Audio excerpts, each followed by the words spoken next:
Month of famine, Karkidagam. People used to sit back at home and never used to go for work. They look after their body and mind. Welcome once again to News Analysis. News Analysis, a weekly magazine on current affairs. To begin with, the main points in a nutshell.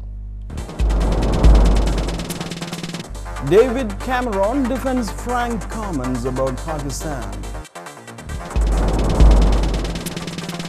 A French woman slaughters 8 children. US military scrutinizes leaks for risks to Afghans. Baghdad hit by deadly gun and bomb attacks.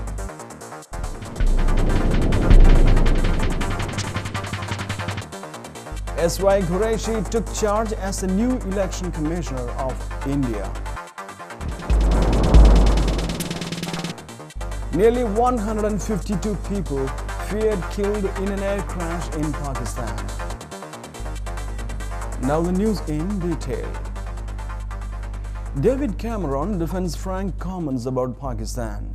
UK Prime Minister David Cameron has defended his comments about Pakistan's record on tracking terrorism as he continued his trip to India. He said it was important to speak frankly, and while Pakistan had made progress, we need them to do more. His comments on Wednesday had led to him being accused of damaging the prospects of regional peace. He is due to meet Indian counterpart Manmohan Singh later on Thursday. The talks in Delhi on the final day of his jobs mission to the country are expected to focus on trade and security. Ahead of the meeting, Mr. Cameron was asked about his warning to India's neighbor Pakistan about promoting the export of terror, and his view it was intolerable. Pakistan should be allowed to look both ways. He told the reporters on Thursday, "I think it's important to speak frankly about the problem as you see them. I think that's what the people expect of their government." To be fair to the Pakistan government, they have made progress in chasing down militants and terrorists in Pakistan that threaten their own country and threaten others. But we need them to do more, and we should work with them to do more because, as I said yesterday, it's not acceptable to have those within Pakistan who are supporting terrorist groups that can do so much damage to their own country and to British people, whether in Afghanistan or back home in Britain.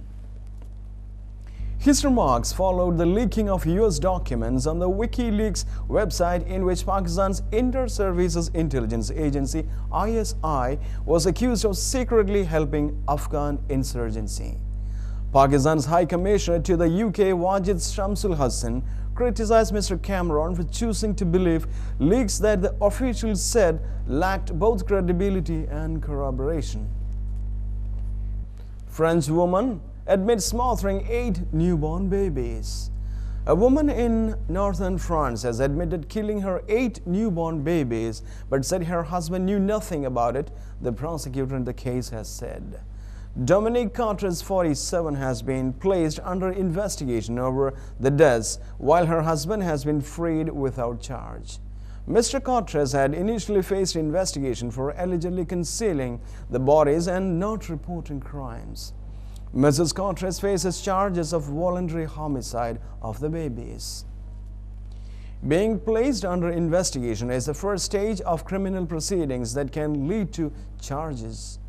The prosecutor had requested the charges of failing to report the killings and hiding the bodies against Mr. Cartres, but the prosecutor said the investigating magistrate in the case had ruled against this.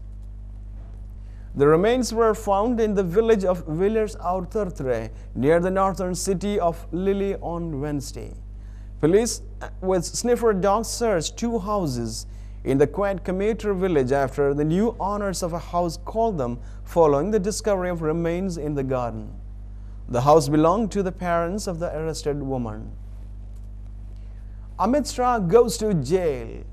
Police arrested Gujarat Co-Home Minister Amit Shah when he appeared in a BJP congregation and he himself courted arrest.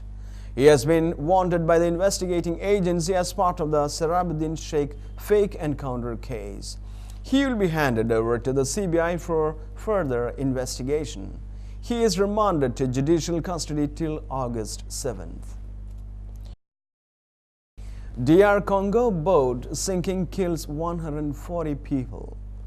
A boat carrying passengers and goods has capsized on a river in the Democratic Republic of Congo, killing about 140 people, officials say. The accident happened on the Kasai River, a tributary of the Congo River, in the western province of Bandundu. Police told Reuters news agency the boat had been overloaded.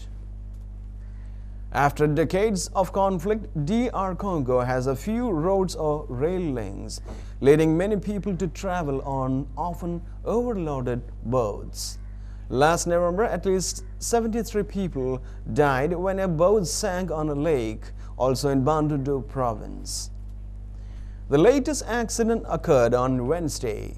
The boat was carrying passengers and goods from Mushi, about 30 kilometers from Bandundu, the chief town in the province, AFP news agency reports. The boat was badly overloaded and it didn't make the rough waters. Provincial police official Jolly Limango told Reuters news agency. Greek police clash with hauliers amid crippling strike. Lorry drivers protest outside the transport ministry in Athens. Greek police have fired tear gas to disperse hundreds of lorry drivers protesting in Athens. The drivers are refusing to obey an emergency government order for them to end crippling strike. The strike, now in its fourth day, has paralyzed Greece, depriving petrol stations of fuel and prompting tourists to cancel holidays. Barrels were hurled outside the transport ministry as drivers tried to climb the gates and get inside. Reports coming from Athens say the drivers are very angry, demanding compensation for reforms that aim to liberalize the freight sector. The drivers argue that new license charges are unfair, well below the startup fees of up to 300,000 euros that existing operators had to pay. Our correspondent says the police are supposed to hand out papers to the drivers telling them that their lorries are being requisitioned. But many drivers have abandoned their lorries, so the papers cannot be served. There are queues outside the few garages that are still open, and the shortage of supplies mean some workers are being laid off at factories. The Greek government has used a rare emergency order to force the lorry drivers back to work. The measure is usually reserved for times of war or natural disaster.